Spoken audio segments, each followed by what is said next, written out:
ओम नमो भगवते वासुदेवाय। श्रीमद्भागवत महात्म्य, पहला अध्याय। देवर्षि नारद की भक्ति से भेंट। सच्चिदानंद स्वरूप भगवान श्री कृष्ण को हम नमस्कार करते हैं, जो जगत की उत्पत्ति, स्थिति और विनाश के हेतु तथा आध्यात्मिक, आधिदैविक और आधि भौतिक तीनों प्रकार के तापों का नाश करने वाले हैं। जिस समय श्री शुकदेव जी का यज्ञोपवीत संस्कार भी नहीं हुआ था तथा लौकिक वैदिक कर्मों के अनुष्ठान का अवसर भी नहीं आया था, तभी उन्हें अकेले ही संन्यास लेने के लिए घर से जाते देखकर उनके पिता व्यास जी विरह से कातर होकर पुकारने लगे, बेटा बेटा तुम कहां जा रहे हो? उस समय वृक्षों ने तन्मय होने के कारण श्री शुकदेव जी की ओर से उत्तर दिया था, ऐसे सर्वभूत हृदय स्वरूप श्री शुकदेव मुनि को मैं नमस्कार करता हूं। एक बार भगवत कथामृत का रसास्वादन करने में कुशल मुनिवर शौनक जी ने नैमिषारण्य क्षेत्र में विराजमान महामति सूत जी को नमस्कार करके उनसे पूछा। शौनक जी बोले, सूत जी, आपका ज्ञान अज्ञानांधकार को नष्ट करने के लिए करोड़ों सूर्यों के समान है। आप हमारे कानों के लिए रसायन, अमृत स्वरूप सार गर्भित कथा कहिए।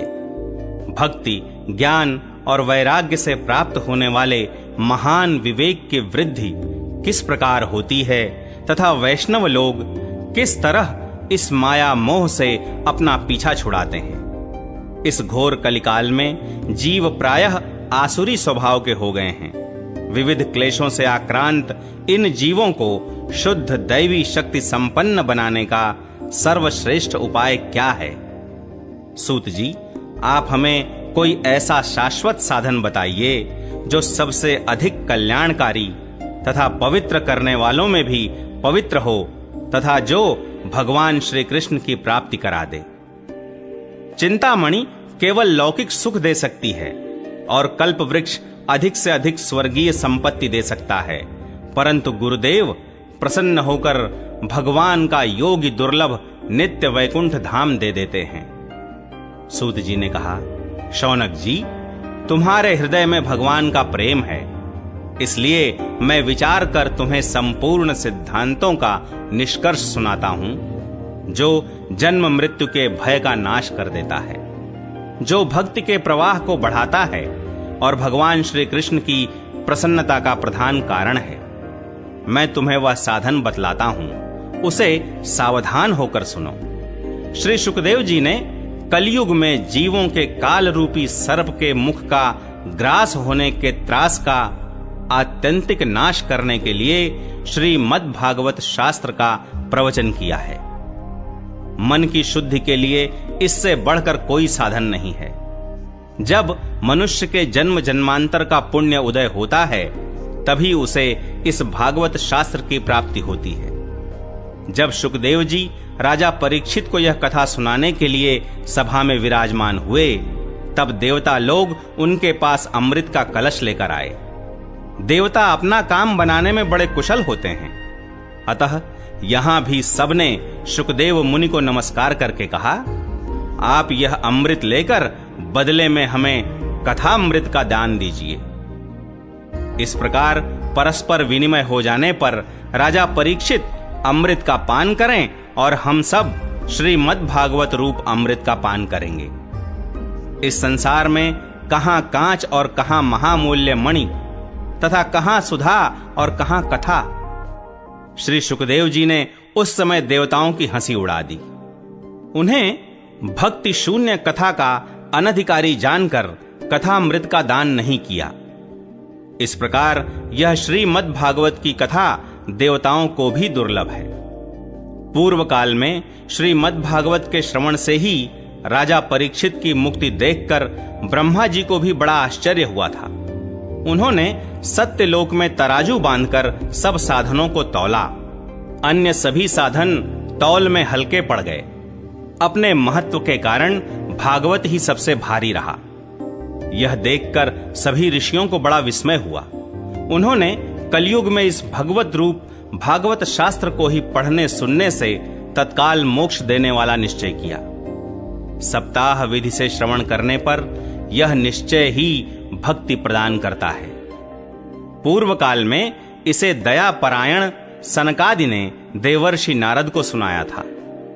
यद्यपि देवर्षि ने पहले ब्रह्मा जी के मुख से इसे श्रवण कर लिया था, तथापि सप्ताह श्रवण की विधि तो उन्हें सनकादि ने ही बताई थी। शौनक जी ने पूछा, सांसारिक प्रपंच से मुक्त एवं विचरणशील नारद जी का सनकादि के साथ संयोग कहां हुआ और विधि विधान के श्रवण में उनकी प्रीति कैसे हुई?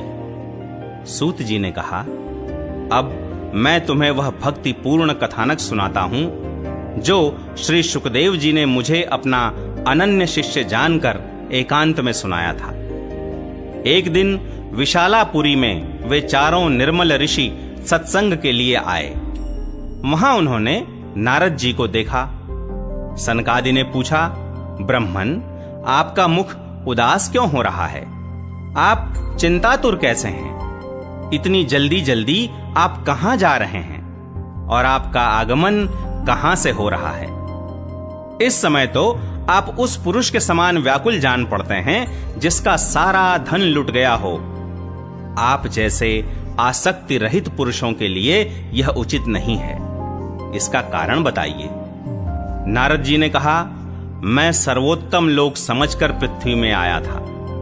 यहां पुष्कर, प्रयाग, काशी, गोदावरी, हरिद्वार, कुरुक्षेत्र, श्रीरंग और सेतुबंध आदि कई तीर्थों में मैं इधर उधर विचरता रहा, किंतु मुझे कहीं भी मन को संतोष देने वाली शांति नहीं मिली। इस समय अधर्म के सहायक कलयुग ने सारी पृथ्वी को पीड़ित कर रखा है।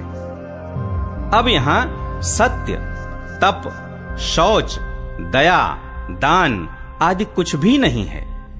बेचारे जीव केवल अपना पेट पालने में लगे हुए हैं। वे असत्यभाषी, आलसी, मंदबुद्धि, भाग्यहीन, उपद्रवग्रस्त हो गए हैं। जो साधु संत कहे जाते हैं वे पूरे पाखंडी हो गए हैं। देखने में तो वे विरक्त हैं, किंतु स्त्री धन आदि सभी का परिग्रह करते हैं। घरों में स्त्रियों का राज्य है। साले सलाहकार बने हुए हैं। लोभ से लोग कन्या विक्रय करते हैं और स्त्री पुरुषों में कलह मचा रहता है। महात्माओं के आश्रम, तीर्थ और नदियों पर यवनों का अधिकार हो गया है। उन दुष्टों ने बहुत से देवालय भी नष्ट कर दिए हैं। इस समय यहां न कोई योगी है, न सिद्ध है, न ज्ञानी है और न सत्कर्म करने वाला ही है। सारे साधन इस समय कलिरूप दावानल से जलकर भस्म हो गए हैं। इस कलयुग में सभी देशवासी बाजारों में अन्न बेचने लगे हैं।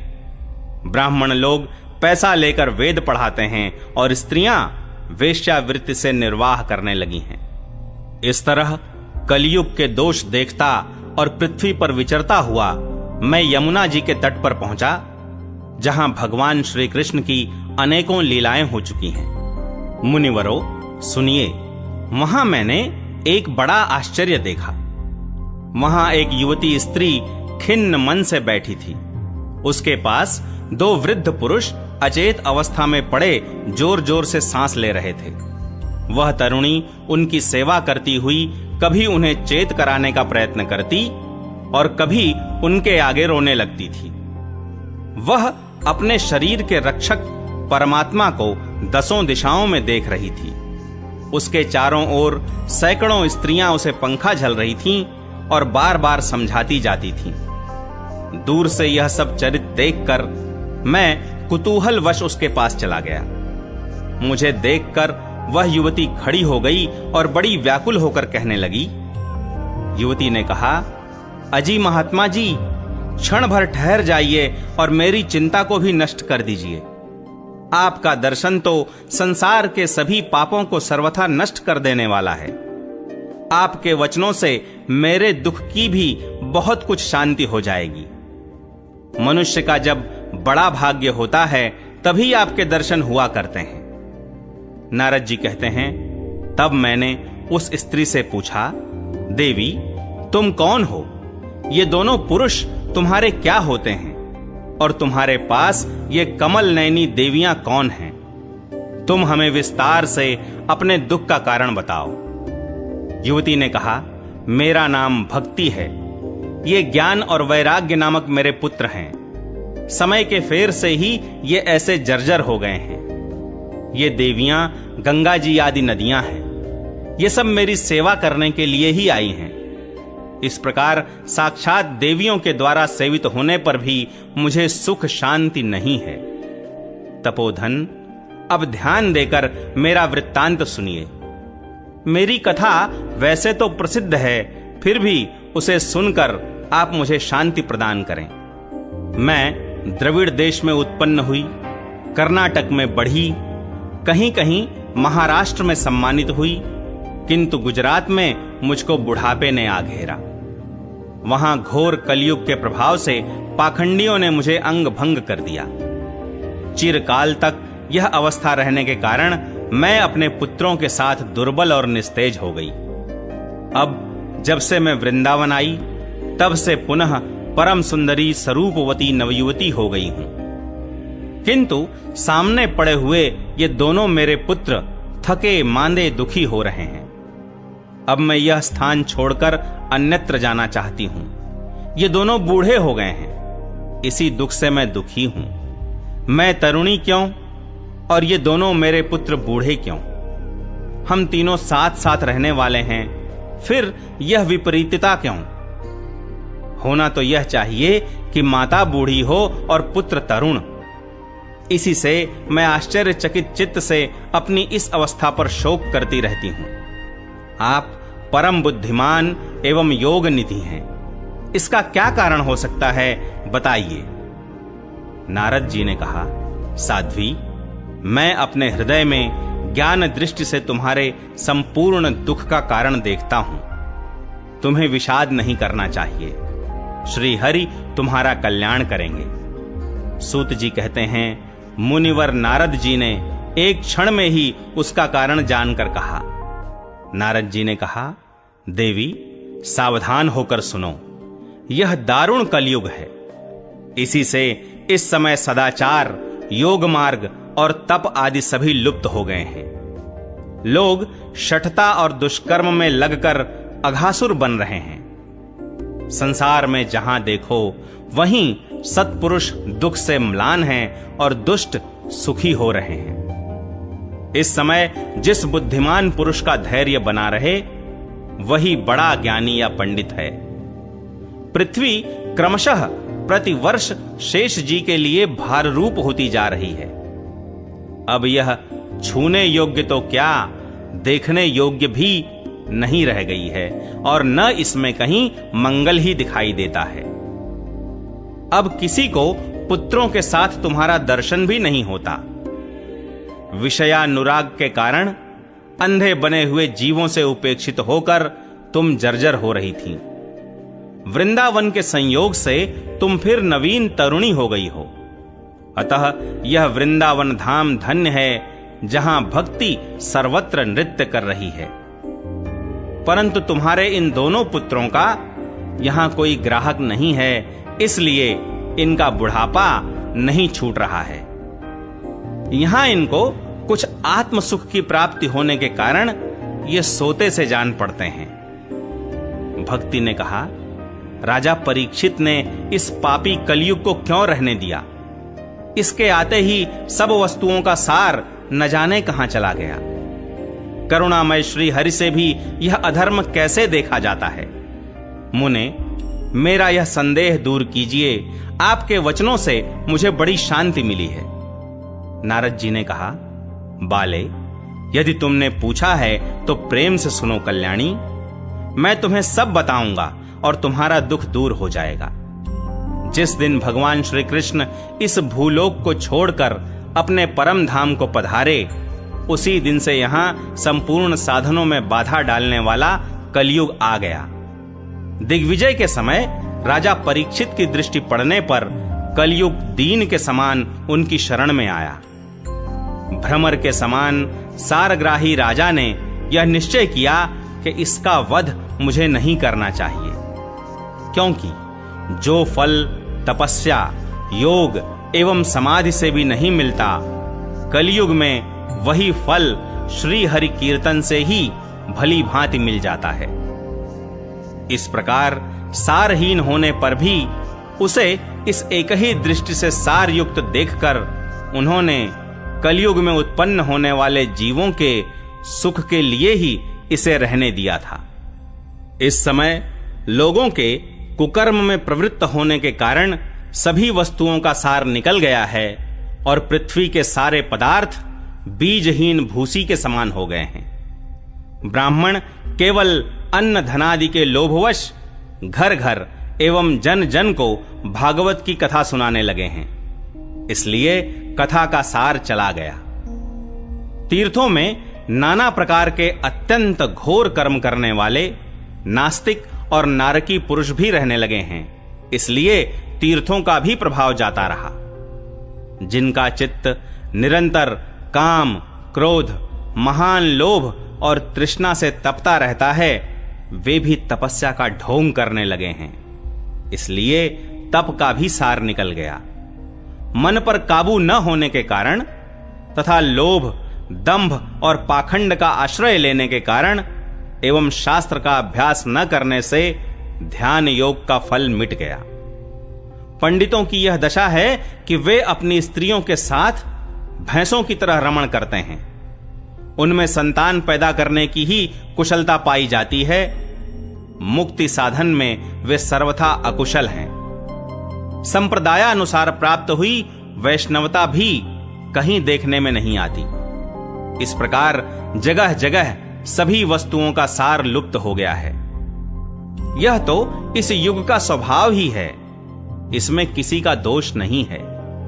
इसी से पुंडरीकाक्ष भगवान बहुत समीप रहते हुए भी यह सब सह रहे हैं। सूत जी कहते हैं, शौनक जी, इस प्रकार देवर्षि नारद के वचन सुनकर भक्ति को बड़ा आश्चर्य हुआ। फिर उसने जो कुछ कहा उसे सुनिए। भक्ति ने कहा, देवर्षे आप धन्य हैं, मेरा बड़ा सौभाग्य था जो आपका समागम हुआ। संसार में साधुओं का दर्शन ही समस्त सिद्धियों का परम कारण है। आपका केवल एक बार का उपदेश धारण करके कयाधु कुमार प्रहलाद ने माया पर विजय प्राप्त कर ली थी। ध्रुव ने भी आपकी कृपा से ही ध्रुव पद प्राप्त किया था। आप सर्व मंगलमय और साक्षात श्री ब्रह्मा जी के पुत्र हैं। मैं आपको नमस्कार करती हूं। दूसरा अध्याय, भक्ति का दुख दूर करने के लिए नारद जी का उद्योग। नारद जी ने कहा, बाले, तुम व्यर्थ ही अपने को क्यों खेद में डाल रही हो? अरे तुम इतनी चिंतातुर क्यों हो? भगवान श्री कृष्ण के चरण कमलों का चिंतन करो, उनकी कृपा से तुम्हारा सारा दुख दूर हो जाएगा। जिन्होंने कौरवों के अत्याचार से द्रौपदी की रक्षा की थी और गोप सुंदरियों को सनाथ किया था, वे श्री कृष्ण कहीं चले थोड़े ही गए हैं। फिर तुम तो भक्ति हो और सदा उन्हें प्राणों से भी प्यारी हो।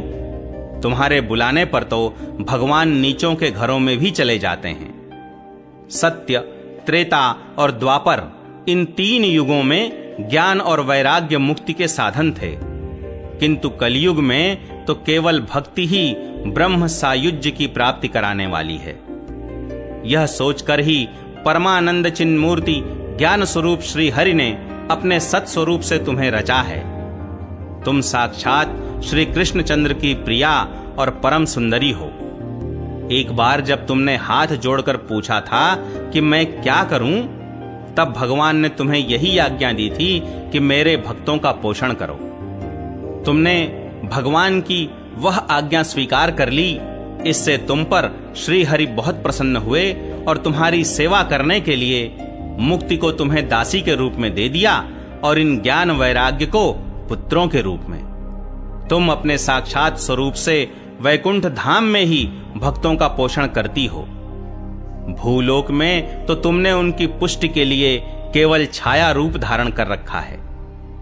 तब तुम मुक्ति, ज्ञान और वैराग्य को साथ लिए पृथ्वी तल पर आईं और सत्य युग से द्वापर पर्यंत बड़े आनंद से रहीं।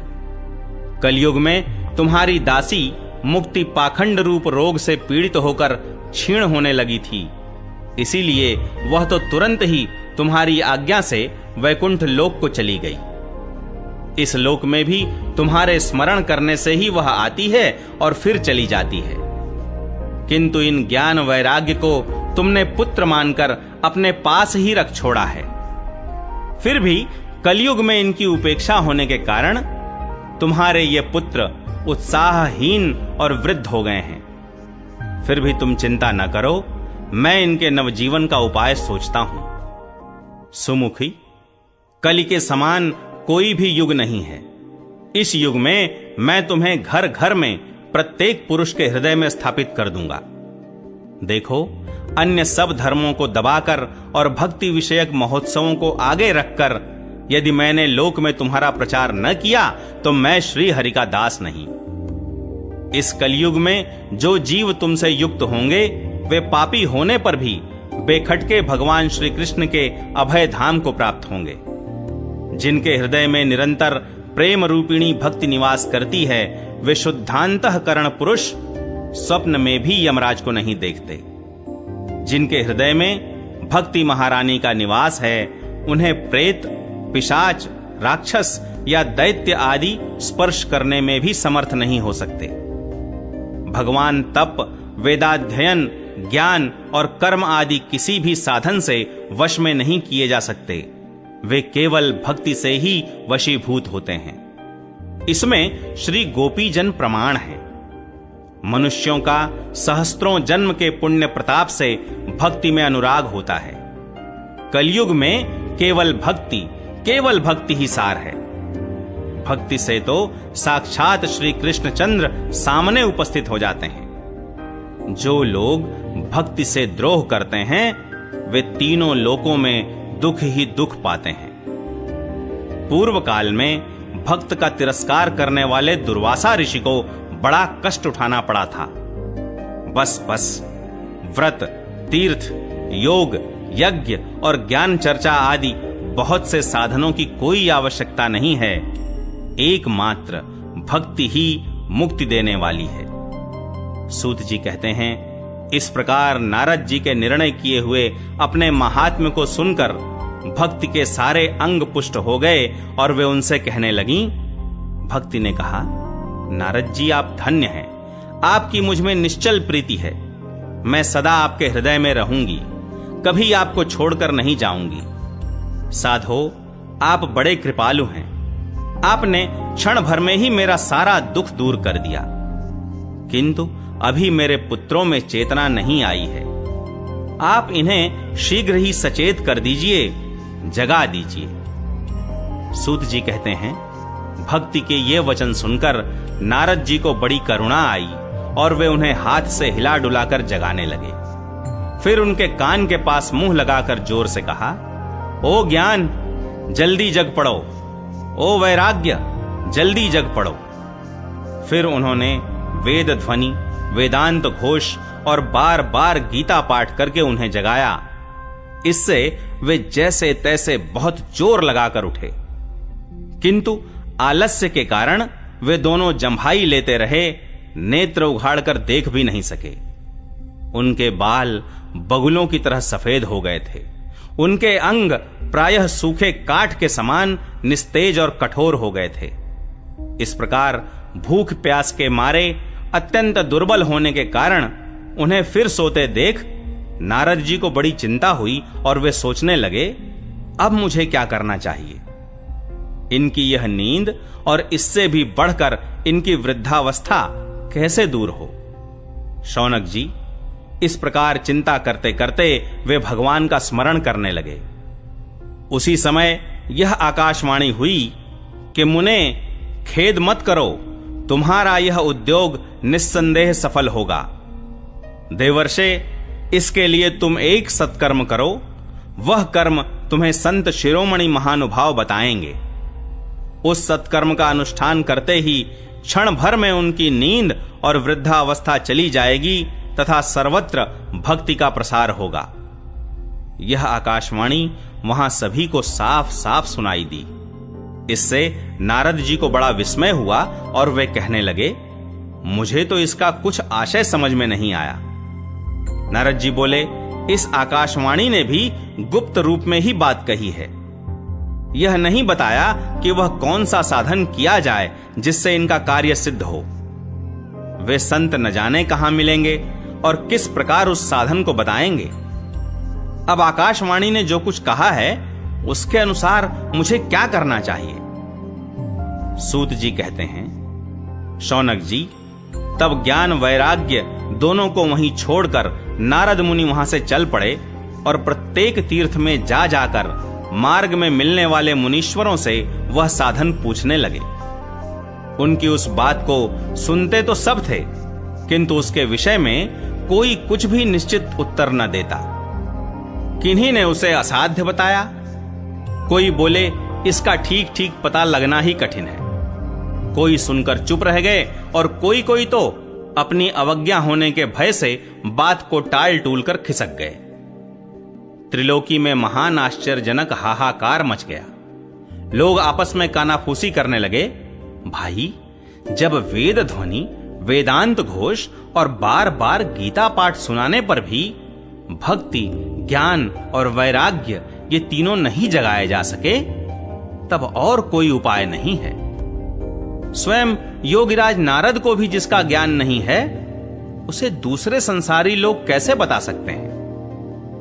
इस प्रकार जिन जिन ऋषियों से इसके विषय में पूछा गया, उन्होंने निर्णय करके यही कहा कि यह बात दुसाध्य ही है।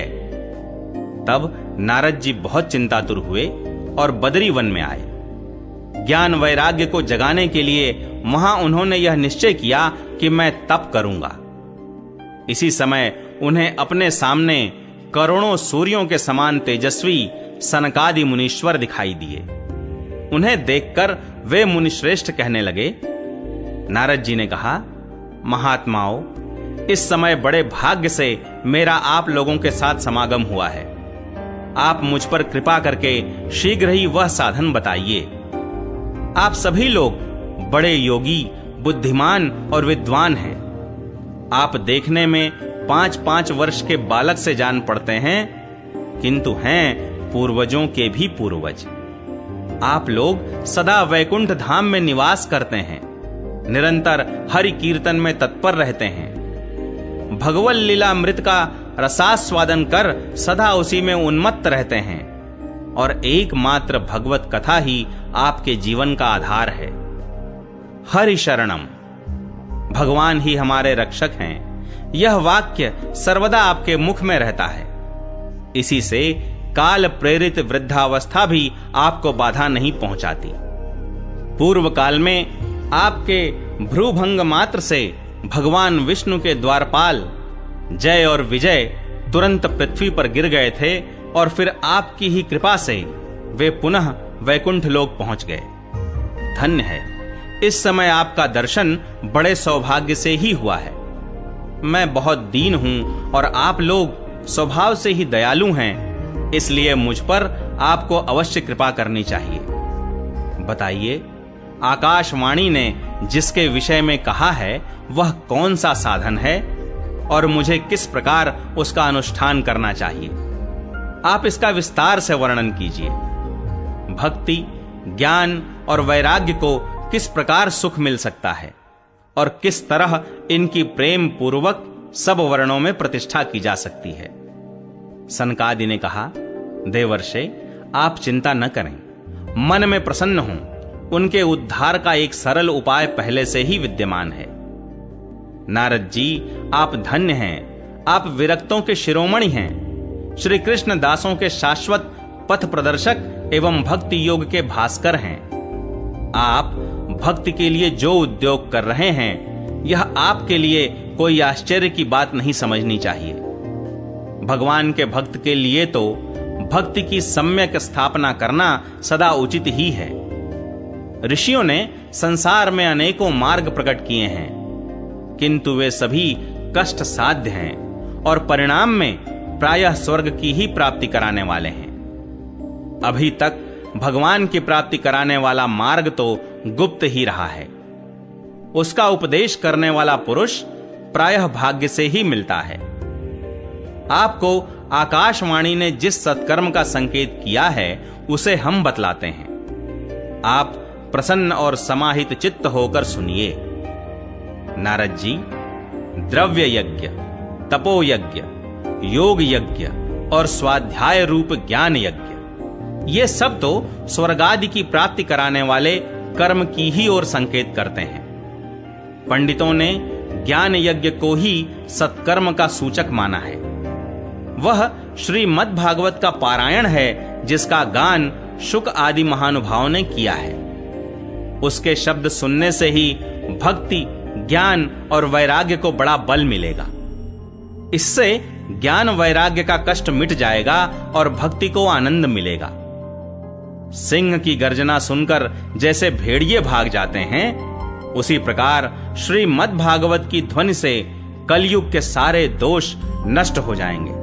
तब प्रेम रस प्रवाहित करने वाली भक्ति, ज्ञान और वैराग्य को साथ लेकर प्रत्येक घर और व्यक्ति के हृदय में क्रीड़ा करेगी। नारद जी ने कहा, मैंने वेद वेदांत की ध्वनि और गीता पाठ करके उन्हें बहुत जगाया, किंतु फिर भी भक्ति, ज्ञान और वैराग्य ये तीनों नहीं जगे। ऐसी स्थिति में श्रीमद् भागवत सुनाने से वे कैसे जगेंगे? क्योंकि उस कथा के प्रत्येक श्लोक और प्रत्येक पद में भी वेदों का ही तो सारांश है। आप लोग शरणागत वत्सल हैं तथा आपका दर्शन कभी व्यर्थ नहीं होता। इसलिए मेरा यह संदेह दूर कर दीजिए, इस कार्य में विलंब न कीजिए। सनकादि ने कहा, श्रीमद् भागवत की कथा वेद और उपनिषदों के सार से बनी है, इसलिए उनसे अलग उनकी फल रूपा होने के कारण वह बड़ी उत्तम जान पड़ती है।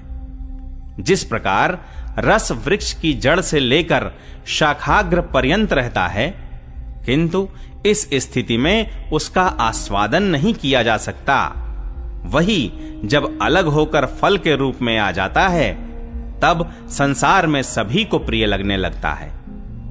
दूध में घी रहता ही है, किंतु उस समय उसका अलग स्वाद नहीं मिलता, वही जब उससे अलग हो जाता है, तब देवताओं के लिए भी स्वादवर्धक हो जाता है। खांड ईख के ओर छोर और बीच में भी व्याप्त रहती है, तथापि अलग होने पर उसकी कुछ और ही मिठास होती है। ऐसी ही यह भागवत की कथा है। यह भागवत पुराण वेदों के समान है। श्री व्यास देव ने इसे भक्ति, ज्ञान और वैराग्य की स्थापना के लिए प्रकाशित किया है। पूर्व काल में जिस समय वेद वेदांत के पारगामी और गीता की भी रचना करने वाले भगवान व्यास देव खिन्न होकर अज्ञान समुद्र में गोते खा रहे थे, उस समय आपने ही उन्हें 4 श्लोकों में इसका उपदेश किया था। उसे सुनते ही उनकी सारी चिंता दूर हो गई थी। फिर इसमें आपको आश्चर्य क्यों हो रहा है, जो आप हमसे प्रश्न कर रहे हैं? आपको उन्हें शोक और दुख का विनाश करने वाला श्रीमद् भागवत पुराण ही सुनाना चाहिए। नारद जी ने कहा, महानुभाव, आपका दर्शन जीव के संपूर्ण पापों को तत्काल नष्ट कर देता है, और जो संसार दुख रूप दावानल से तपे हुए हैं, उन पर शीघ्र ही शांति की वर्षा करता है।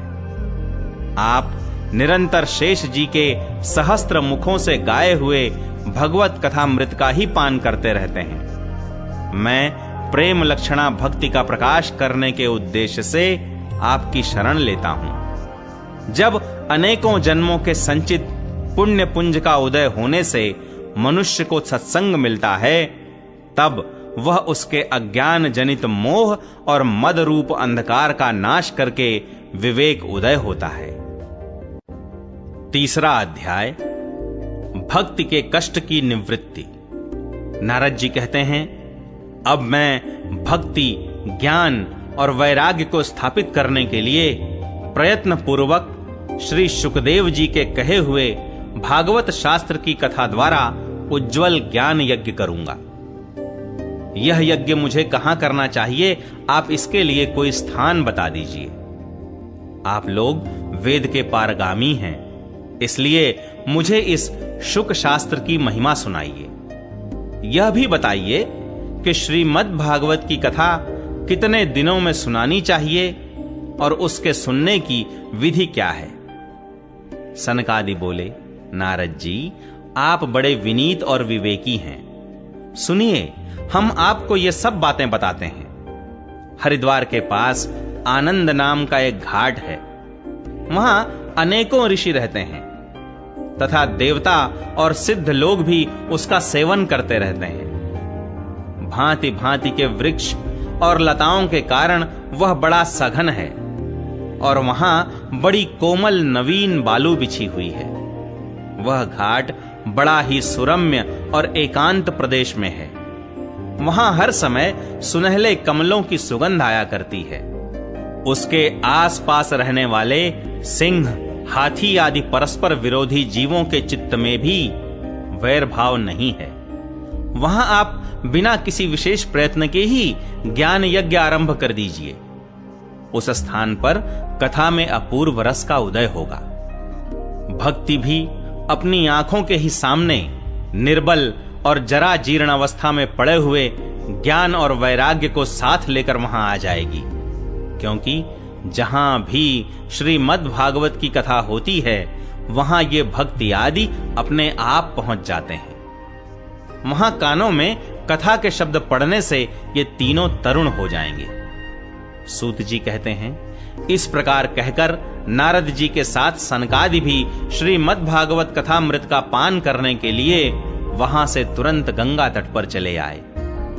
जिस समय वे तट पर पहुंचे, भूलोक, देवलोक और ब्रह्मलोक सभी जगह इस कथा का हल्ला हो गया। जो जो भगवत कथा के रसिक विष्णु भक्त थे, वे सभी श्रीमद् भागवतामृत का पान करने के लिए सबसे आगे दौड़ दौड़ कर आने लगे। भृगु, वशिष्ठ, च्यवन, गौतम, मेधातिथि, देवल, देवरात, परशुराम, विश्वामित्र, शाकल, मार्कंडेय, दत्तात्रेय, पिप्पलाद, योगेश्वर व्यास और पराशर, छायाशुक, जाजली और जुन्हु आदि सभी प्रधान प्रधान मुनिगण अपने अपने पुत्र, शिष्य और स्त्रियों समेत बड़े प्रेम से वहां आए। इनके सिवा वेद, वेदांत, मंत्र, तंत्र, 17 पुराण और 6 शास्त्र भी मूर्तिमान होकर वहां उपस्थित हुए। गंगा आदि नदियां, पुष्कर आदि सरोवर, कुरुक्षेत्र आदि समस्त क्षेत्र, सारी दिशाएं, दंडक आदि वन, हिमालय आदि पर्वत तथा देव, गंधर्व और दानव आदि सभी कथा सुनने चले आए। जो लोग अपने गौरव के कारण नहीं आए, महर्षि भृगु उन्हें समझा बुझा कर ले आए।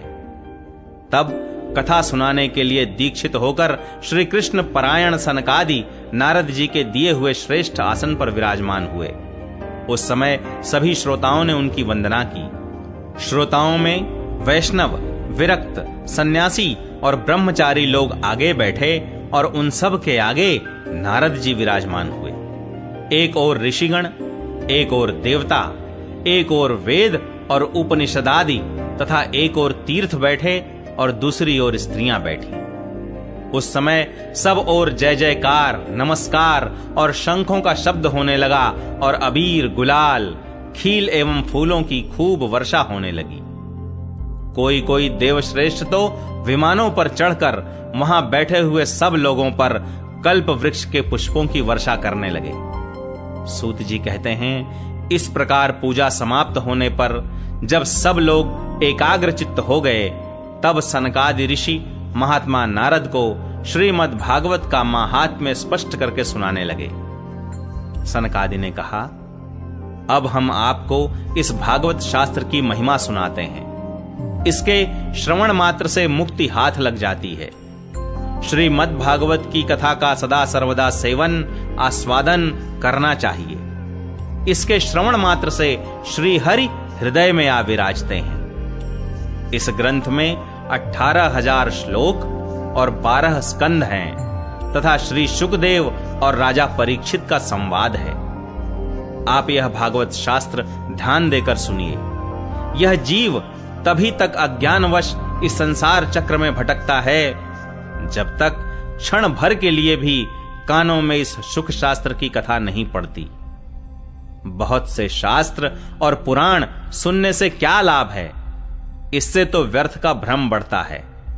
मुक्ति देने के लिए तो एकमात्र भागवत शास्त्र ही गरज रहा है। जिस घर में नित्य प्रति श्रीमद् भागवत की कथा होती है वह तीर्थ रूप हो जाता है और जो लोग उसमें रहते हैं उनके सारे पाप नष्ट हो जाते हैं।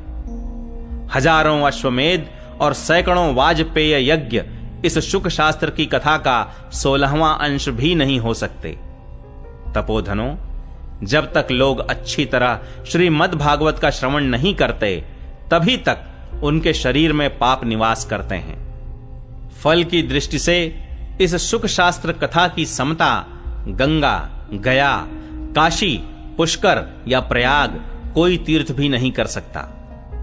यदि आपको परम गति की इच्छा है तो अपने मुख से ही श्रीमद् भागवत के आधे अथवा चौथाई श्लोक का भी नित्य नियम पूर्वक पाठ कीजिए। ओमकार, गायत्री, पुरुष सूक्त, तीनों वेद, श्रीमद् भागवत, ओम नमो भगवते वासुदेवाय, यह 12 मंत्र 12 मूर्तियों वाले सूर्य भगवान, प्रयाग, संवत्सर रूप काल, ब्राह्मण, अग्निहोत्र, गौ, द्वादशी तिथि, तुलसी, वसंत ऋतु और भगवान पुरुषोत्तम, इन सब में बुद्धिमान लोग वस्तुतः कोई अंतर नहीं मानते। जो पुरुष अहर्निश अर्थ सहित श्रीमद् भागवत शास्त्र का पाठ करता है उसके करोड़ों जन्मों का पाप नष्ट हो जाता है। इसमें तनिक भी संदेह नहीं है। जो पुरुष नित्य प्रति भागवत का आधा या चौथाई श्लोक भी पढ़ता है उसे राजसूय और अश्वमेध यज्ञों का फल मिलता है।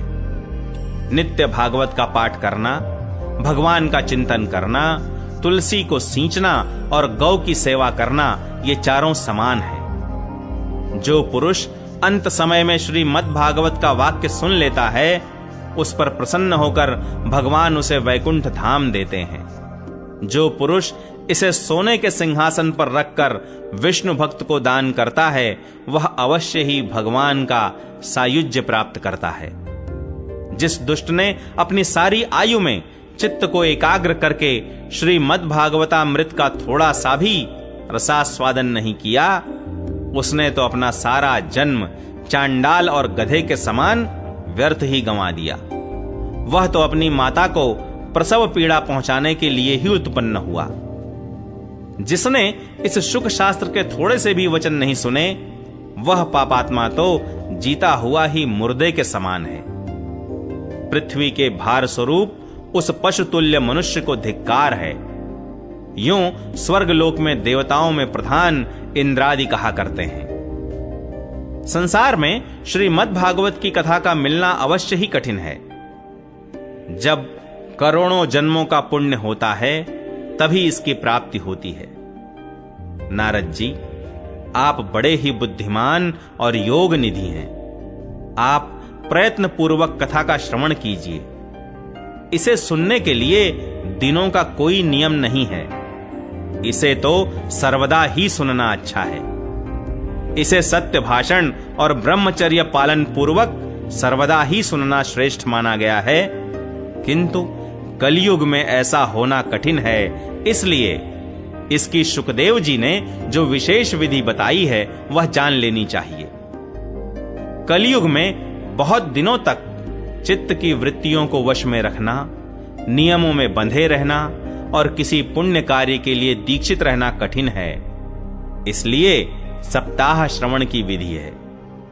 श्रद्धा पूर्वक कभी भी श्रवण करने से अथवा माघ मास में श्रवण करने से जो फल होता है वही फल श्री शुकदेव जी ने सप्ताह श्रवण में निर्धारित किया है। मन के असंयम, रोगों की बहुलता और आयु की अल्पता के कारण तथा कलयुग में अनेकों दोषों की संभावना से ही सप्ताह श्रवण का विधान किया गया है। जो फल तप, योग और समाधि से भी प्राप्त नहीं हो सकता, वह सर्वांग रूप में सप्ताह श्रवण से सहज में ही मिल जाता है। सप्ताह श्रवण यज्ञ से बढ़कर है, व्रत से बढ़कर है, तप से कहीं बढ़कर है, तीर्थ सेवन से तो सदा ही बड़ा है, योग से बढ़कर है, यहां तक कि ध्यान और ज्ञान से भी बढ़कर है। अजी इसकी विशेषता का कहां तक वर्णन करें, यह तो सभी से बढ़ चढ़कर है। शौनक जी ने पूछा, सूत जी, यह तो आपने बड़े आश्चर्य की बात कही। अवश्य ही यह भागवत पुराण योग वेत्ता ब्रह्मा जी के भी आदि कारण श्री नारायण का निरूपण करता है, परंतु यह मोक्ष की प्राप्ति में ज्ञान आदि सभी साधनों का तिरस्कार करके इस युग में उनसे भी कैसे बढ़ गया। सूत जी ने कहा, शौनक जी, जब भगवान श्री कृष्ण इस धराधाम को छोड़कर अपने नित्य धाम को जाने लगे, तब उनके मुखार विंद से 11 स्कंध का ज्ञानोपदेश सुनकर श्री उद्धव जी ने पूछा। उद्धव जी बोले, गोविंद, अब आप तो अपने भक्तों का कार्य करके परम धाम को पधारना चाहते हैं, किंतु मेरे मन में एक बड़ी चिंता है, उसे सुनकर आप मुझे शांत कीजिए। अब घोर कलिकाल आया ही समझिए, इसलिए संसार में फिर अनेकों दुष्ट प्रकट हो जाएंगे। उनके संसर्ग से जब अनेकों सत्पुरुष भी उग्र प्रकृति के हो जाएंगे, तब उनके भार से दबकर यह गो रूपिणी पृथ्वी किसकी शरण में जाएगी। कमल नयन, मुझे तो आपको छोड़कर इसकी रक्षा करने वाला कोई दूसरा नहीं दिखाई देता, इसलिए भक्त वत्सल, आप साधुओं पर कृपा करके यहां से मत जाइए। भगवन, आपने निराकार और चिन्मात्र होकर भी भक्तों के लिए ही तो यह सगुण रूप धारण किया है, फिर भला आपका वियोग होने पर वे भक्त जन पृथ्वी पर कैसे रह सकेंगे। निर्गुणोपासना में तो बड़ा कष्ट है, इसलिए कुछ और विचार कीजिए। प्रभास क्षेत्र में उद्धव जी के ये वचन सुनकर भगवान सोचने लगे कि भक्तों के अवलंब के लिए मुझे क्या व्यवस्था करनी चाहिए। शौनक जी, तब भगवान ने अपनी सारी शक्ति भागवत में रख दी। वे अंतर्धान होकर इस भागवत समुद्र में प्रवेश कर गए, इसलिए यह भगवान की साक्षात शब्दमयी मूर्ति है। इसके सेवन, श्रवण, पाठ अथवा दर्शन से ही मनुष्य के सारे पाप नष्ट हो जाते हैं। इसी से इसका सप्ताह श्रवण सबसे बढ़कर माना गया है और कलयुग में तो अन्य सब साधनों को छोड़कर यही प्रधान धर्म बताया गया है। कलिकाल में यही ऐसा धर्म है जो दुख, दरिद्रता, दुर्भाग्य और पापों की सफाई कर देता है तथा काम क्रोधादि शत्रुओं पर विजय दिलाता है। अन्यथा भगवान की इस माया से पीछा छुड़ाना देवताओं के लिए भी कठिन है, मनुष्य तो इसे छोड़ ही कैसे सकते हैं। अतः इससे छूटने के लिए भी सप्ताह श्रवण का विधान किया गया है। सूत जी कहते हैं, शौनक जी, जिस समय सनकादि मुनीश्वर इस प्रकार सप्ताह श्रवण की महिमा का बखान कर रहे थे, उस सभा में एक बड़ा आश्चर्य हुआ। उसे मैं तुम्हें बतलाता हूं, सुनो। वहां तरुणावस्था को प्राप्त हुए अपने दोनों पुत्रों को साथ लिए विशुद्ध प्रेम रूपा भक्ति बार बार श्री कृष्ण गोविंद हरे मुरारे हे नाथ नारायण वासुदेव आदि भगवान नामों का उच्चारण करती हुई अकस्मात प्रकट हो गईं।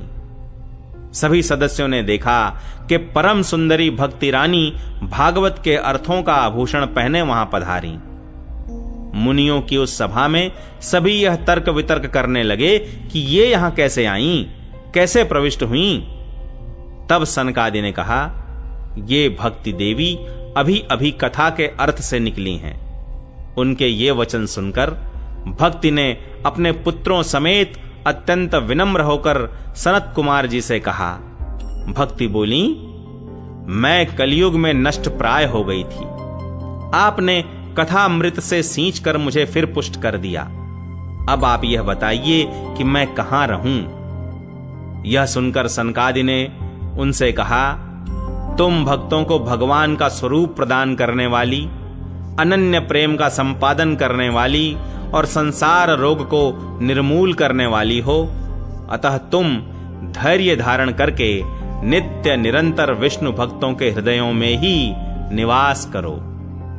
ये कलयुग के दोष भले ही सारे संसार पर अपना प्रभाव डालें, किंतु वहां तुम पर इनकी दृष्टि भी नहीं पड़ सकेगी। इस प्रकार उनकी आज्ञा पाते ही भक्ति तुरंत भगवत भक्तों के हृदयों में जा विराजी। जिनके हृदय में एकमात्र श्री हरि की भक्ति निवास करती है, वे त्रिलोकी में अत्यंत निर्धन होने पर भी परम धन्य हैं, क्योंकि इस भक्ति की डोरी से बंधकर तो साक्षात भगवान भी अपना परम धाम छोड़कर उनके हृदय में आकर बस जाते हैं। भूलोक में यह भागवत साक्षात परब्रह्म का विग्रह है। हम इसकी महिमा कहां तक वर्णन करें। इसका आश्रय लेकर इसे सुनाने से तो सुनने और सुनाने वाले दोनों को ही भगवान श्री कृष्ण की समता प्राप्त हो जाती है। अतः इसे छोड़कर अन्य धर्मों से क्या प्रयोजन है। चौथा अध्याय, गोकर्णोपाख्यान प्रारंभ। सूत जी कहते हैं, मुनिवर, उस समय अपने भक्तों के चित्त में अलौकिक भक्ति का प्रादुर्भाव हुआ देख भक्त वत्सल श्री भगवान अपना धाम छोड़कर वहां पधारे। उनके गले में वनमाला शोभा पा रही थी। श्री अंग सजल जलधर के समान श्याम वर्ण था। उस पर मनोहर पीतांबर सुशोभित था। कटि प्रदेश करधनी की लड़ियों से सुसज्जित था। सिर पर मुकुट की लटक और कानों में कुंडलों की झलक देखते ही बनती थी। वे त्रिभंग ललित भाव से खड़े हुए चित्त को चुराए लेते थे। वक्षस्थल पर कौस्तुभ मणि दमक रही थी। सारा श्रीअंग हरिचंदन से चर्चित था।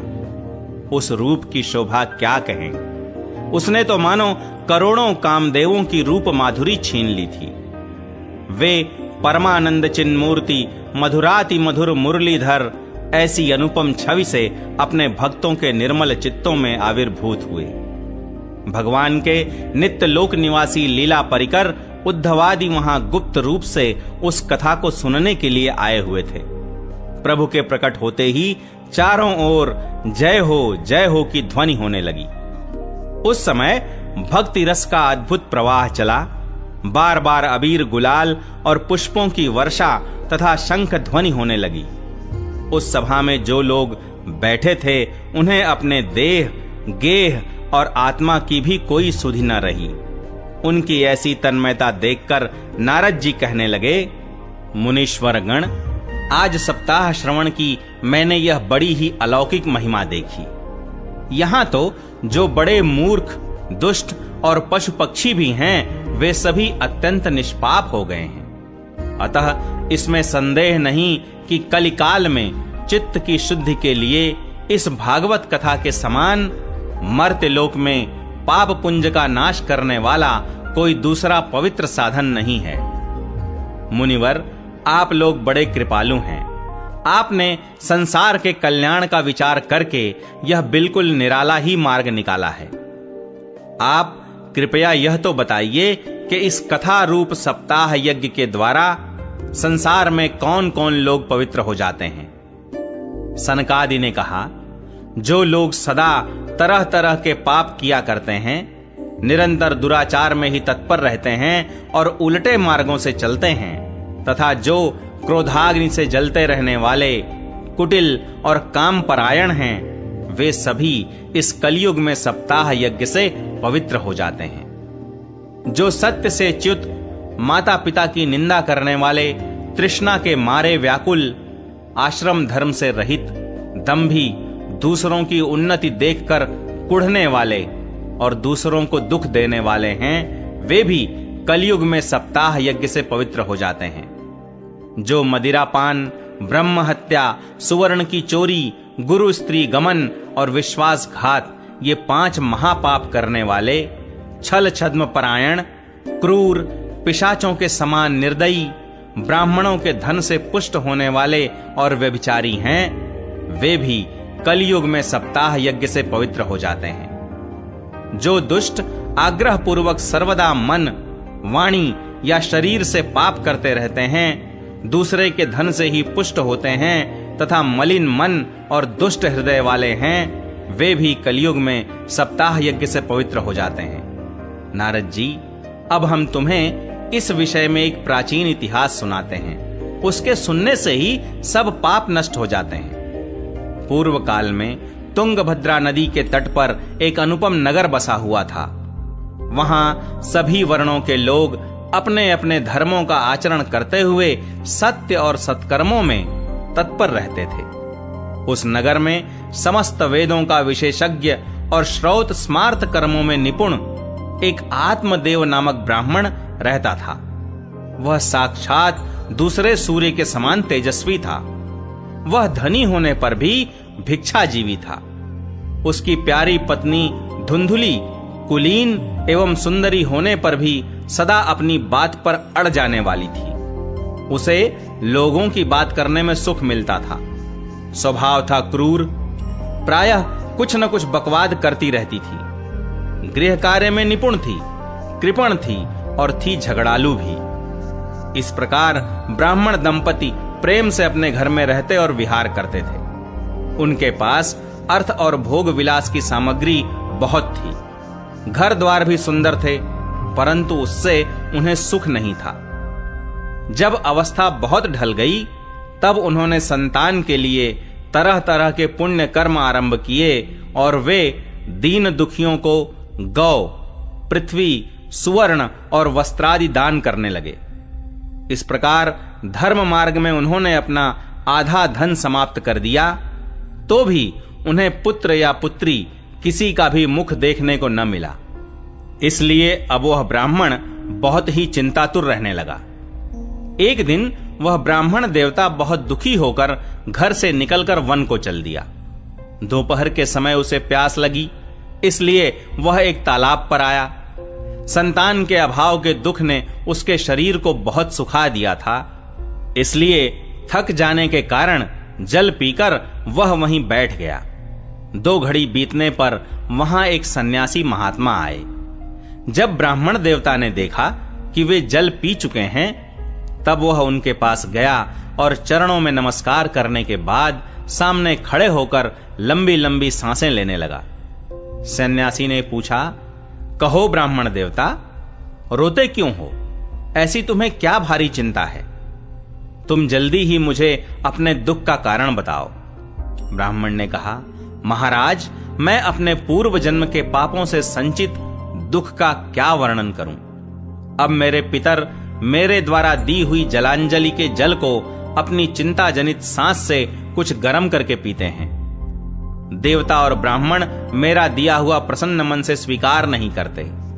संतान के लिए मैं इतना दुखी हो गया हूं कि मुझे सब सूना ही सूना दिखाई देता है। मैं प्राण त्यागने के लिए यहां आया हूं। संतानहीन जीवन को धिक्कार है, संतानहीन गृह को धिक्कार है, संतानहीन धन को धिक्कार है और संतानहीन कुल को धिक्कार है। मैं जिस गाय को पालता हूं वह भी सर्वथा बांझ हो जाती है। जो पेड़ लगाता हूं उस पर भी फल फूल नहीं लगते। मेरे घर में जो फल आता है वह भी बहुत जल्दी सड़ जाता है। जब मैं ऐसा अभागा और पुत्रहीन हूं, तब फिर इस जीवन को ही रखकर मुझे क्या करना है? यूं कहकर वह ब्राह्मण दुख से व्याकुल हो उन सन्यासी महात्मा के पास फूट फूट कर रोने लगा। तब उन यतिवर के हृदय में बड़ी करुणा उत्पन्न हुई। वे योगनिष्ठ थे।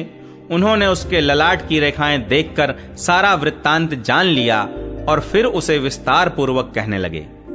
सन्यासी ने कहा, ब्राह्मण देवता, इस प्रजा प्राप्ति का मोह त्याग दो। कर्म की गति प्रबल है।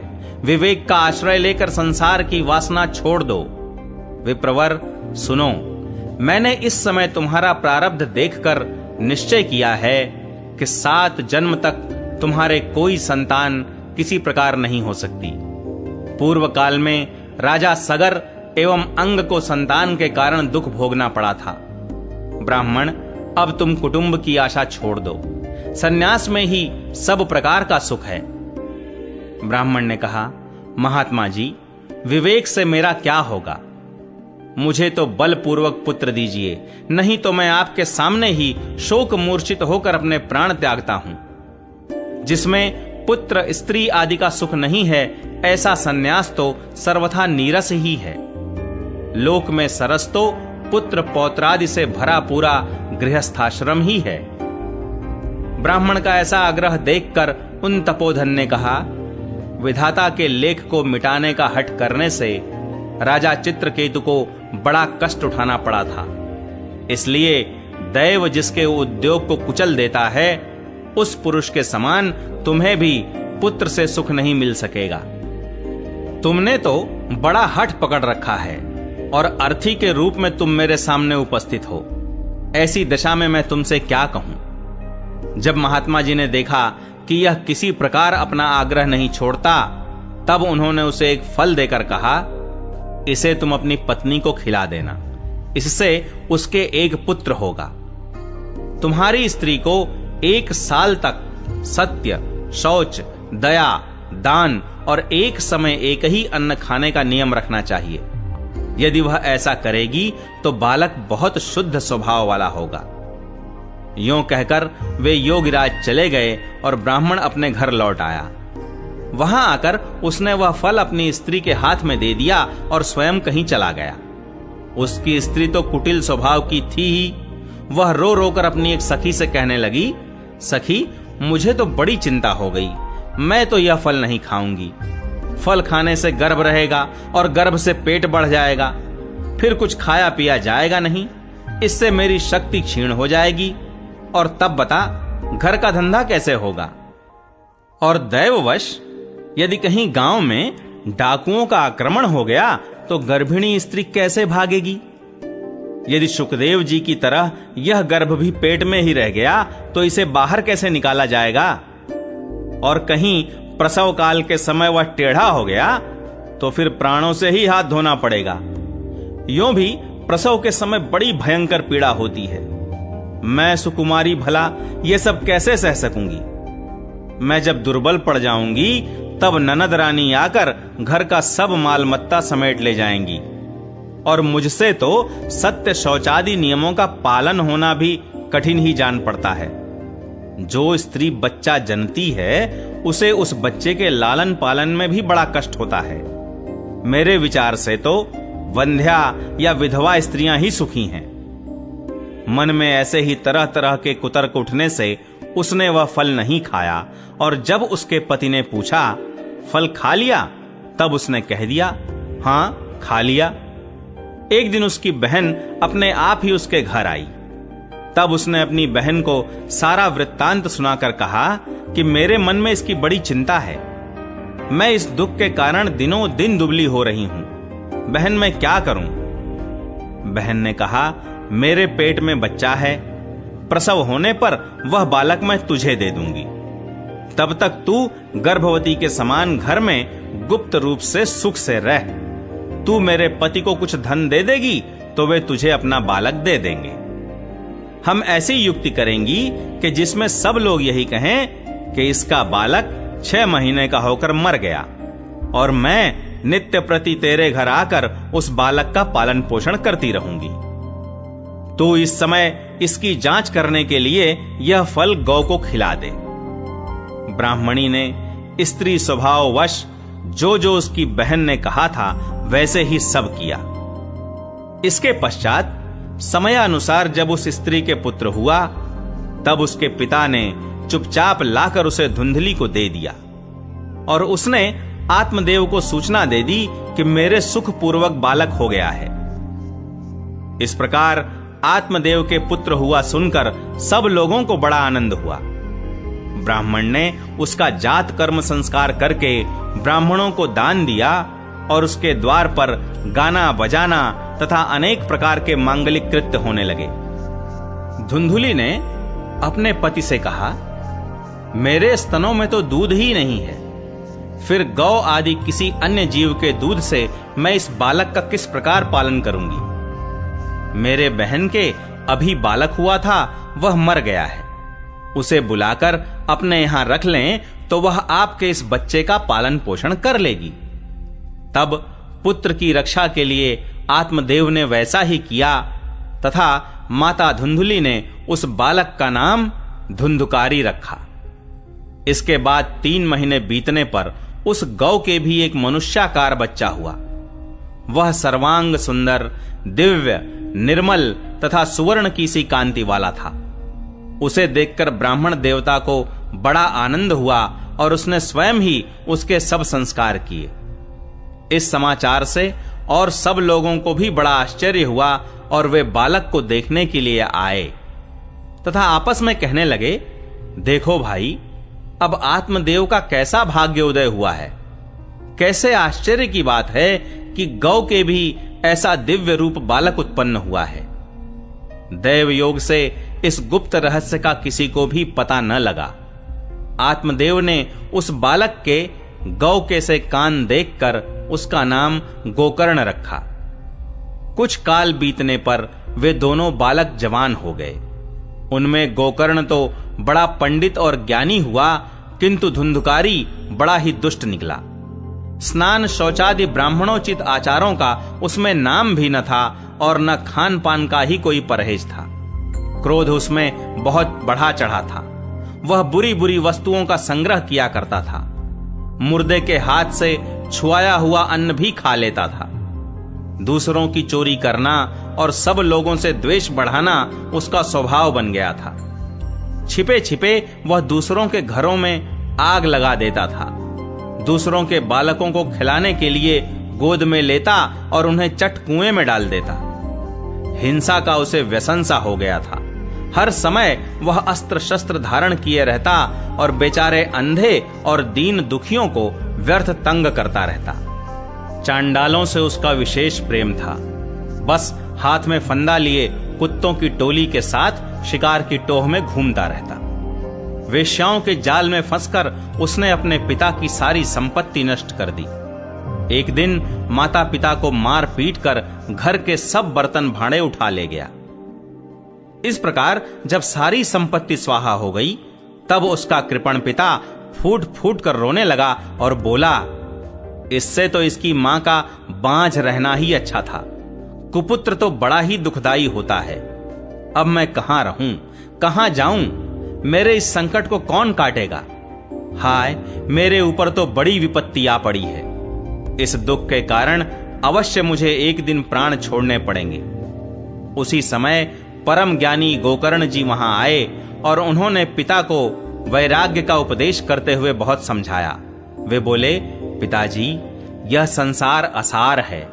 यह अत्यंत दुख रूप और मोह में डालने वाला है। पुत्र किसका, धन किसका? स्नेहवान पुरुष रात दिन दीपक के समान जलता रहता है। सुख न तो इंद्र को है और न चक्रवर्ती राजा को ही। सुख है तो केवल विरक्त एकांत जीवी मुनि को। यह मेरा पुत्र है, इस अज्ञान को छोड़ दीजिए। मोह से नरक की प्राप्ति होती है। यह शरीर तो नष्ट होगा ही, इसलिए सब कुछ छोड़कर वन में चले जाइए। गोकर्ण के वचन सुनकर आत्मदेव वन में जाने के लिए तैयार हो गया और उनसे कहने लगा, बेटा, वन में रहकर मुझे क्या करना चाहिए, यह मुझसे विस्तार पूर्वक कहो। मैं बड़ा मूर्ख हूं। अब तक कर्मवश स्नेह पाश में बंधा हुआ अपंग की भांति इस घर रूप अंधेरे कुएं में ही पड़ा रहा हूं। तुम बड़े दयालु हो, इससे मेरा उद्धार करो। गोकर्ण ने कहा, पिताजी, यह शरीर हड्डी, मांस और रुधिर का पिंड है। इसे आप मैं मानना छोड़ दें और स्त्री पुत्रादि को अपना कभी न माने। इस संसार को रात दिन क्षण भंगुर देखें। इसकी किसी भी वस्तु को स्थायी समझकर उसमें राग न करें। बस एकमात्र वैराग्य रस के रसिक होकर भगवान की भक्ति में लगे रहें। भगवत भजन ही सबसे बड़ा धर्म है। निरंतर उसी का आश्रय लिए रहें। अन्य सब प्रकार के लौकिक धर्मों से मुख मोड़ लें। सदा साधु जनों की सेवा करें। भोगों की लालसा को पास न फटकने दें तथा जल्दी से जल्दी दूसरों के गुण दोषों का विचार करना छोड़कर एकमात्र भगवत सेवा और भगवान की कथाओं के रस का ही पान करें। इस प्रकार पुत्र की वाणी से प्रभावित होकर आत्मदेव ने घर छोड़ दिया और वन की यात्रा की। यद्यपि उसकी आयु उस समय 60 वर्ष की हो चुकी थी, फिर भी बुद्धि में पूरी दृढ़ता थी। वहां रात दिन भगवान की सेवा पूजा करने से और नियम पूर्वक भागवत के 10वें स्कंध का पाठ करने से उसने भगवान श्री कृष्णचंद्र को प्राप्त कर लिया। 5वां अध्याय, धुंधुकारी को प्रेत योनि की प्राप्ति और उससे उद्धार।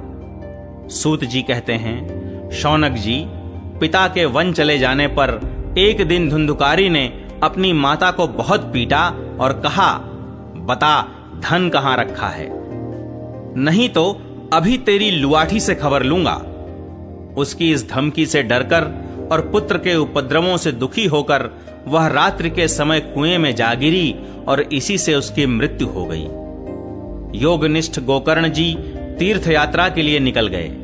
उन्हें इन घटनाओं से कोई सुख या दुख नहीं होता था, क्योंकि उनका न कोई मित्र था न शत्रु। धुंधुकारी 5 वेश्याओं के साथ घर में रहने लगा। उनके लिए भोग सामग्री जुटाने की चिंता ने उसकी बुद्धि नष्ट कर दी और वह नाना प्रकार के अत्यंत क्रूर कर्म करने लगा। एक दिन उन कुलटाओं ने उससे बहुत से गहने मांगे। वह तो काम से अंधा हो रहा था। मौत की उसे कभी याद नहीं आती थी। बस उन्हें जुटाने के लिए वह घर से निकल पड़ा।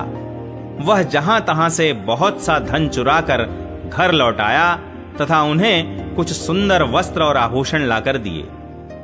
चोरी का बहुत माल देखकर रात्रि के समय स्त्रियों ने विचार किया कि यह नित्य ही चोरी करता है, इसलिए इसे किसी दिन अवश्य राजा पकड़ लेगा। राजा यह सारा धन छीनकर इसे निश्चय ही प्राण दंड। जब एक दिन इसे मरना ही है, तब हम ही धन की रक्षा के लिए गुप्त रूप से इसको क्यों न मार डालें। इसे मारकर हम इसका माल मत्ता लेकर जहां कहीं चली जाएंगी। ऐसा निश्चय कर उन्होंने सोए हुए धुंधुकारी को रस्सियों से कस दिया और उसके गले में फांसी लगाकर उसे मारने का प्रयत्न किया। इससे जब वह जल्दी न मरा तो उन्हें बड़ी चिंता हुई। तब उन्होंने उसके मुख पर बहुत से दहकते अंगारे डाले। इससे वह अग्नि की लपटों से बहुत छटपटा कर मर गया। उन्होंने उसके शरीर को एक गड्ढे में डालकर गाड़ दिया। सच है, स्त्रियां प्रायः बड़ी दुस्साहसी होती हैं। उनके इस कृत्य का किसी को भी पता न चला। लोगों के पूछने पर कह देती थीं कि हमारे प्रियतम पैसे के लोभ से अब की बार कहीं दूर चले गए हैं, इसी वर्ष के अंदर लौट आएंगे। बुद्धिमान पुरुष को दुष्टा स्त्रियों का कभी विश्वास नहीं करना चाहिए। जो मूर्ख इनका विश्वास करता है उसे दुखी होना पड़ता है। इनकी वाणी तो अमृत के समान कामियों के हृदय में रस का संचार करती है, किंतु हृदय छुरे की धार के समान तीक्ष्ण होता है। भला इन स्त्रियों का कौन प्यारा है। वे कुलटाएं धुंधुकारी की सारी संपत्ति समेटकर वहां से चंपत हो गईं। उनके ऐसे न जाने कितने पति थे और धुंधुकारी अपने कुकर्मों के कारण भयंकर प्रेत हुआ। वह बवंडर के रूप में सर्वदा 10 दिशाओं में भटकता रहता था तथा शीत धाम से संतप्त और भूख प्यास से व्याकुल होने के कारण हा दैव चिल्लाता रहता था, परंतु उसे कहीं भी कोई आश्रय न मिला। कुछ काल बीतने पर गोकर्ण ने भी लोगों के मुख से धुंधुकारी की मृत्यु का समाचार सुना। तब उसे अनाथ समझकर उन्होंने उसका गया जी में श्राद्ध किया और भी जहां जहां वे जाते थे उसका श्राद्ध अवश्य करते थे। इस प्रकार घूमते घूमते गोकर्ण जी अपने नगर में आए और रात्रि के समय दूसरों की दृष्टि से बचकर सीधे अपने घर के आंगन में सोने के लिए पहुंचे। वहां अपने भाई को सोया देख आधी रात के समय धुंधुकारी ने अपना बड़ा विकट रूप दिखाया। वह कभी भेड़ा, कभी हाथी, कभी भैंसा, कभी इंद्र और कभी अग्नि का रूप धारण करता। अंत में वह मनुष्य के आकार में प्रकट हुआ। ये विपरीत अवस्थाएं देखकर गोकर्ण ने निश्चय किया कि यह कोई दुर्गति को प्राप्त हुआ जीव है। तब उन्होंने उससे धैर्यपूर्वक पूछा। गोकर्ण ने कहा, तू कौन है? रात्रि के समय ऐसे भयानक रूप क्यों दिखा रहा है? तेरी यह दशा कैसे हुई? हमें बता तो सही। तू प्रेत है, पिशाच है अथवा कोई राक्षस है? सूत जी कहते हैं, गोकर्ण के इस प्रकार पूछने पर वह बार बार जोर जोर से रोने लगा। उसमें बोलने की शक्ति नहीं थी, इसलिए उसने केवल संकेत मात्र किया। तब गोकर्ण ने अंजलि में जल लेकर उसे अभिमंत्रित करके उस पर छिड़का। इससे उसके पापों का कुछ शमन हुआ और वह इस प्रकार कहने लगा। प्रेत बोला, मैं तुम्हारा भाई हूं, मेरा नाम है धुंधुकारी। मैंने अपने ही दोष से अपना ब्राह्मणत्व नष्ट कर दिया। मेरे कुकर्मों की गिनती नहीं की जा सकती। मैं तो महान अज्ञान में चक्कर काट रहा था, इसी से मैंने लोगों की बड़ी हिंसा की। अंत में कुलटा स्त्रियों ने मुझे तड़पा तड़पा कर मार डाला। इसी से अब प्रेत योनि में पड़कर यह दुर्दशा भोग रहा हूं। अब दैववश कर्म फल का उदय होने से मैं केवल वायु भक्षण करके जी रहा हूं। भाई, तुम दया के समुद्र हो, अब किसी प्रकार जल्दी ही मुझे इस योनि से छुड़ाओ। गोकर्ण ने धुंधुकारी की सारी बातें सुनी और तब उससे बोले। गोकर्ण ने कहा, भाई, मुझे इस बात का बड़ा आश्चर्य है। मैंने तुम्हारे लिए विधि पूर्वक गया जी में पिंडदान किया, फिर भी तुम प्रेत योनि से मुक्त कैसे नहीं हुए? यदि गया श्राद्ध से भी तुम्हारी मुक्ति नहीं हुई, तब इसका और कोई उपाय ही नहीं है। अच्छा, तुम सब बात खोल कर कहो, मुझे अब क्या करना चाहिए? प्रेत ने कहा, मेरी मुक्ति सैकड़ों गया श्राद्ध करने से भी नहीं हो सकती। अब तो तुम इसका कोई और उपाय सोचो। प्रेत की यह बात सुनकर गोकर्ण को बड़ा आश्चर्य हुआ। वे कहने लगे, यदि सैकड़ों गया श्राद्धों से भी तुम्हारी मुक्ति नहीं हो सकती, तब तो तुम्हारी मुक्ति असंभव ही है। अच्छा, अभी तो तुम निर्भय होकर अपने स्थान पर रहो। मैं विचार करके तुम्हारी मुक्ति के लिए कोई दूसरा उपाय करूंगा। गोकर्ण की आज्ञा पाकर धुंधुकारी वहां से अपने स्थान पर चला आया। इधर गोकर्ण ने रात भर विचार किया, तब भी उन्हें कोई उपाय नहीं सूझा। प्रातःकाल उनको आया देख लोग प्रेम से उनसे मिलने आए। तब गोकर्ण ने रात में जो कुछ जिस प्रकार हुआ था वह सब उन्हें सुना दिया।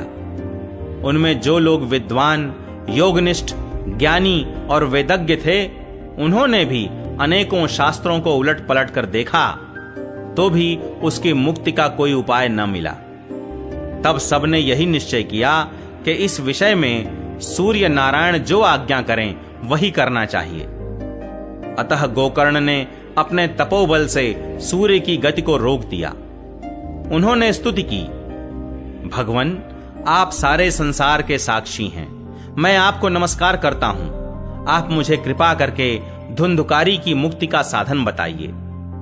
गोकर्ण की यह प्रार्थना सुनकर सूर्यदेव ने दूर से ही स्पष्ट शब्दों में कहा, श्रीमद् भागवत से मुक्ति हो सकती है, इसलिए तुम उसका सप्ताह पारायण करो। सूर्य का यह धर्ममय वचन वहां सभी ने सुना। तब सबने यही कहा कि प्रयत्न पूर्वक यही करो। है भी यह साधन बहुत सरल। अतः गोकर्ण जी भी तदनुसार निश्चय करके कथा सुनाने के लिए तैयार हो गए। देश और गांवों से अनेकों लोग कथा सुनने के लिए आए। बहुत से लंगड़े, लूले, अंधे, बूढ़े और मंदबुद्धि पुरुष भी अपने पापों की निवृत्ति के उद्देश्य से वहां आ पहुंचे। इस प्रकार वहां इतनी भीड़ हो गई कि उसे देखकर देवताओं को भी आश्चर्य होता था। जब गोकर्ण जी व्यास गद्दी पर बैठकर कथा कहने लगे, तब वह प्रेत भी वहां आ पहुंचा और इधर उधर बैठने के लिए स्थान ढूंढने लगा। इतने में ही उसकी दृष्टि एक सीधे रखे हुए 7 गांठ के बांस पर पड़ी। उसी के नीचे के छिद्र में घुसकर वह कथा सुनने के लिए बैठ गया। वायु रूप होने के कारण वह बाहर कहीं बैठ नहीं सकता था, इसलिए बांस में घुस गया। गोकर्ण जी ने एक वैष्णव ब्राह्मण को मुख्य श्रोता बनाया और प्रथम स्कंध से ही स्पष्ट स्वर में कथा सुनानी आरंभ कर दी। सायंकाल में जब कथा को विश्राम दिया गया तब एक बड़ी विचित्र बात हुई। वहां सभासदों के देखते देखते उस बांस की एक गांठ तड़ तड़ शब्द करती हुई फट गई। इसी प्रकार दूसरे दिन सायंकाल में दूसरी गांठ फटी और तीसरे दिन उसी समय तीसरी। इस प्रकार 7 दिनों में 7 गांठों को फोड़कर धुंधकारी 12 स्कंधों के सुनने से पवित्र होकर प्रेत योनि से मुक्त हो गया और दिव्य रूप धारण करके सबके सामने प्रकट हुआ। उसका मेघ के समान श्याम शरीर पीतांबर और तुलसी की मालाओं से सुशोभित था तथा सिर पर मनोहर मुकुट और कानों में कमनीय कुंडल झिलमिला रहे थे। उसने तुरंत अपने भाई गोकर्ण को प्रणाम करके कहा, भाई, तुमने कृपा करके मुझे प्रेत योनि की यातनाओं से मुक्त कर दिया। यह प्रेत पीड़ा का नाश करने वाली श्रीमद् भागवत की कथा धन्य है तथा श्री कृष्णचंद्र के धाम की प्राप्ति कराने वाला इसका सप्ताह पारायण भी धन्य है।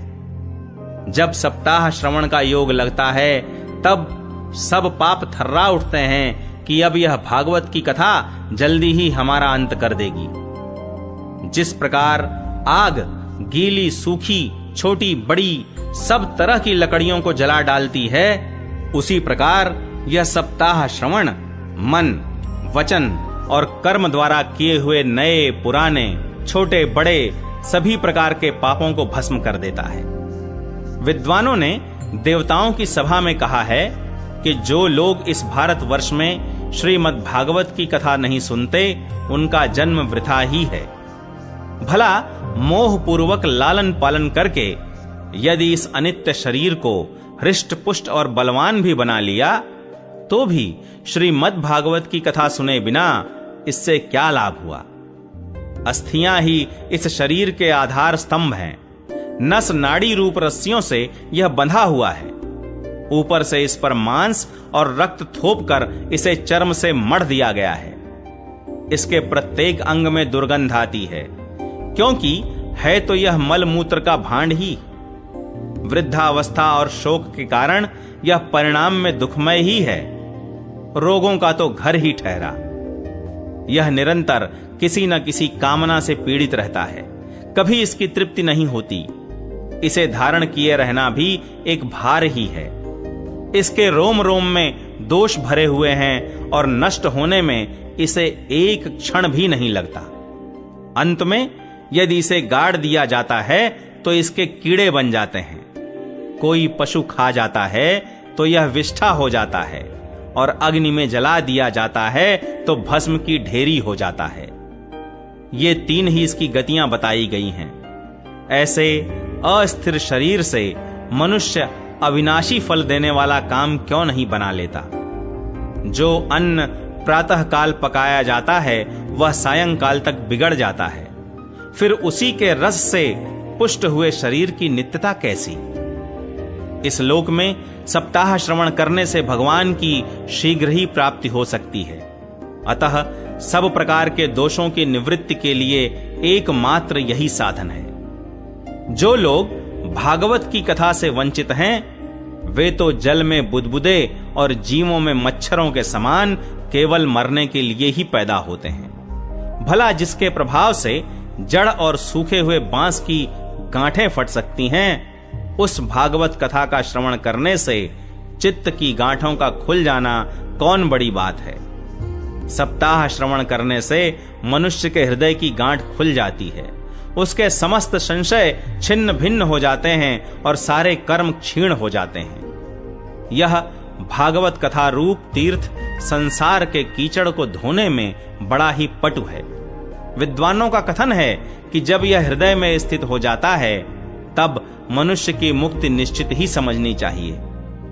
जिस समय धुंधुकारी ये सब बातें कह रहा था, जिसके लिए वैकुंठवासी पार्षदों के सहित एक विमान उतरा, उससे सब ओर मंडलाकार प्रकाश फैल रहा था। सब लोगों के सामने ही धुंधुकारी उस विमान पर चढ़ गया। तब उस विमान पर आए हुए पार्षदों को देखकर उनसे गोकर्ण ने यह बात कही। गोकर्ण ने पूछा, भगवान के प्रिय पार्षदों, यहां तो हमारे अनेकों शुद्ध हृदय श्रोतागण हैं। उन सब के लिए आप लोग एक साथ बहुत से विमान क्यों नहीं लाए? हम देखते हैं कि यहां सभी ने समान रूप से कथा सुनी है, फिर फल में इस प्रकार का भेद क्यों हुआ, यह बताइए। भगवान के सेवकों ने कहा, हे मानद, इस फल भेद का कारण इनके श्रवण का भेद ही है। यह ठीक है कि श्रवण तो सबने समान रूप से ही किया है, किंतु इसके जैसा मनन नहीं किया। इसी से एक साथ भजन करने पर भी उसके फल में भेद रहा। इस प्रेत ने 7 दिनों तक निराहार रहकर श्रवण किया था तथा सुने हुए विषय का स्थिर चित्त से यह खूब मनन निधिध्यासन भी करता रहता था। जो ज्ञान दृढ़ नहीं होता वह व्यर्थ हो जाता है। इसी प्रकार ध्यान न देने से श्रवण का, संदेह से मंत्र का और चित्त के इधर उधर भटकते रहने से जप का भी कोई फल नहीं होता। वैष्णवहीन देश, अपात्र को कराया हुआ श्राद्ध का भोजन, अश्रोत्रिय को दिया हुआ दान एवं आचारहीन कुल, इन सब का नाश हो जाता है। गुरु वचनों में विश्वास, दीनता का भाव, मन के दोषों पर विजय और कथा में चित्त की एकाग्रता इत्यादि नियमों का यदि पालन किया जाए तो श्रवण का यथार्थ फल मिलता है। यदि ये श्रोता फिर से श्रीमद् भागवत की कथा सुने तो निश्चय ही सबको वैकुंठ की प्राप्ति होगी। और गोकर्ण जी, आपको तो भगवान स्वयं आकर गोलोक धाम में ले जाएंगे। यूं कहकर वे सब पार्षद हरि कीर्तन करते वैकुंठ लोक को चले गए। श्रावण मास में गोकर्ण जी ने फिर उसी प्रकार सप्ताह क्रम से कथा कही और उन श्रोताओं ने उसे फिर सुना। नारद जी, इस कथा की समाप्ति पर जो कुछ हुआ वह सुनिए। वहां भक्तों से भरे हुए विमानों के साथ भगवान प्रकट हुए। सब ओर से खूब जय जयकार और नमस्कार की ध्वनियां होने लगीं। भगवान स्वयं हर्षित होकर अपने 5 जन्य शंख की ध्वनि करने लगे और उन्होंने गोकर्ण को हृदय से लगाकर अपने ही समान बना लिया। उन्होंने क्षण भर में ही अन्य सब श्रोताओं को भी मेघ के समान श्याम वर्ण, रेशमी पीतांबरधारी तथा किरीट और कुंडलादि से विभूषित कर दिया। उस गांव में कुत्ते और चांडाल पर्यंत जितने भी जीव थे वे सभी गोकर्ण जी की कृपा से विमानों पर चढ़ा लिए गए तथा जहां योगी जन जाते हैं उस भगवत धाम में वे भेज दिए गए। इस प्रकार भक्त वत्सल भगवान श्री कृष्ण कथा श्रवण से प्रसन्न होकर गोकर्ण जी को साथ ले अपने ग्वाल बालों के प्रिय गोलोक धाम में चले गए। पूर्व काल में जैसे अयोध्यावासी भगवान श्री राम के साथ साकेत धाम सिधारे थे, उसी प्रकार भगवान श्री कृष्ण उन सब को योगी दुर्लभ गोलोक धाम को ले गए। जिस लोक में सूर्य, चंद्रमा और सिद्धों की भी कभी गति नहीं हो सकती, उसमें वे श्रीमद् भागवत श्रवण करने से चले गए। नारद जी, सप्ताह यज्ञ के द्वारा कथा श्रवण करने से जैसा उज्जवल फल संचित होता है, उसके विषय में हम आपसे क्या कहें। अजी, जिन्होंने अपने कर्णपुट से गोकर्ण जी की कथा के एक अक्षर का भी पान किया था, वे फिर माता के गर्भ में नहीं आए। जिस गति को लोग वायु, जल या पत्ते खाकर शरीर सुखाने से, बहुत काल तक घोर तपस्या करने से और योगाभ्यास से भी नहीं पा सकते, उसे वे सप्ताह श्रवण से सहज में ही प्राप्त कर लेते हैं। इस परम पवित्र इतिहास का पाठ चित्रकूट पर विराजमान मुनीश्वर शांडिल्य भी ब्रह्मानंद में मग्न होकर करते रहते हैं। यह कथा बड़ी ही पवित्र है। एक बार के श्रवण से ही समस्त पाप राशि को भस्म कर देती है। यदि इसका श्राद्ध के समय पाठ किया जाए तो इससे पितृगण को बड़ी तृप्ति होती है और नित्य पाठ करने से मोक्ष की प्राप्ति होती है।